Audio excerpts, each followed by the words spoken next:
On March 25th, the highly anticipated Batman vs. Superman finally hits theaters, and this weekend, a new TV spot was released showing us a little Batmobile versus Superman action. And the Batmobile didn't fare too well. Shanav, what do you think of the new Batman vs. Superman TV spot? Man, I absolutely love this. And I got to say this for all the haters online, because there's so many of these people who are complaining, how come he's got the changed voice without wearing the bat armor? Or how come he only says that one thing, you'll bleed? It's like, remember, it's a trailer. They probably have a little bit of a back and forth conversation before Batman says that, you know, famous line. And Superman takes off. He's like, you will. I thought that was cool. I was like, awesome. We finally see where that line comes from.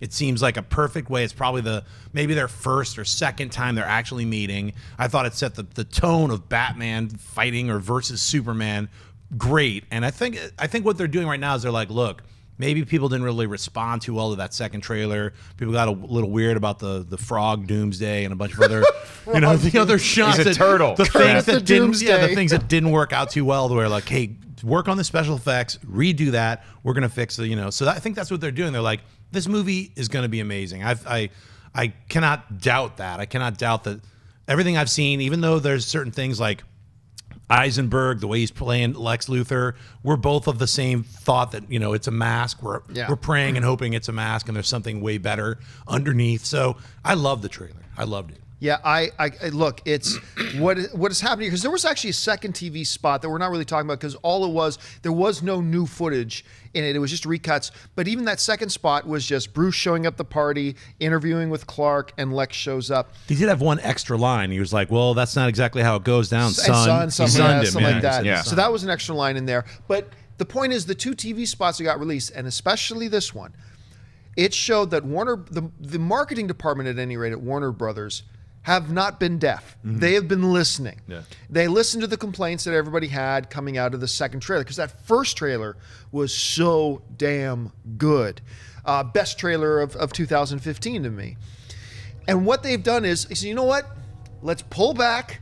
Let's put all the emphasis back on Batman versus Superman, where it should have been the whole damn time, and expand it a little bit later.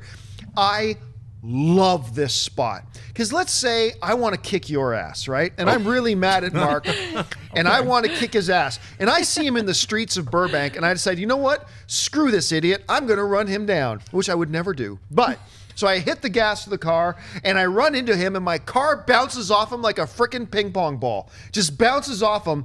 I am taking a different tone with Mark Ellis at that point. At that point, I'm like, I'm so sorry, sir. Nope, you're the greatest thing ever, Mark Ellis. That's the tone I would take. Screw that. What does Batman do? You're gonna bleed. He just bounced his car off him, and he's still so badass. He's like talking trash to his face. That was awesome. Yeah. I'm like, I love that scene so much. And he knows he can still hear him when Superman takes off. Totally. You will. Like, he knows he can still hear him. You're super hearing, yo. He's still talking smack. Yeah. I loved it. I was grinning from ear to ear. And I went back. Like, I saw it on TV at first because I was watching the playoffs. And then I immediately grabbed my laptop. I started looking up this spot and watching it over and over again. Totally. It brought back that enthusiasm that I had after watching that Comic-Con trailer. It's that epic face-off. When you see them silently standing there in that very first trailer, that's the payoff, is that the scene that we just saw in that commercial. Oh, I love it. Anyway, Mark, you saw the spot. It's a fun little fact for you kids at home, is every time I leave the studio and I'm driving away, I see Campy running after me. You will! I'm like, what is he?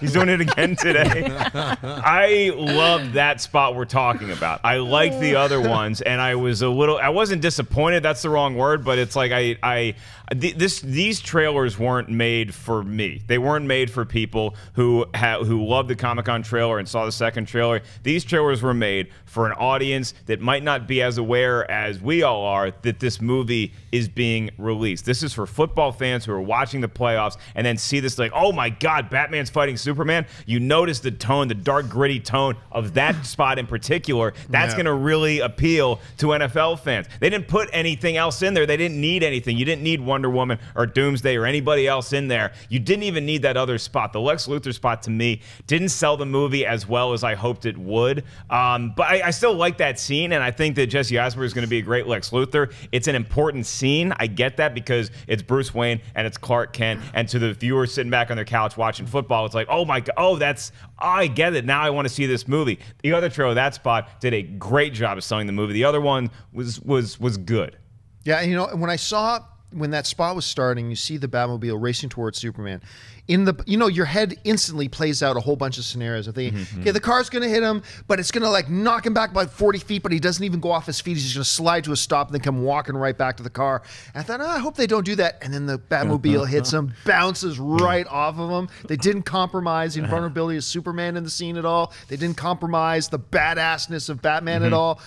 Perfect spot. Totally perfect spot. Hey guys, if you like this clip, click here to watch the entire episode. Also, make sure you subscribe to our YouTube channel because it'll help you stay up to date with all the stuff we've got going on here at Collider.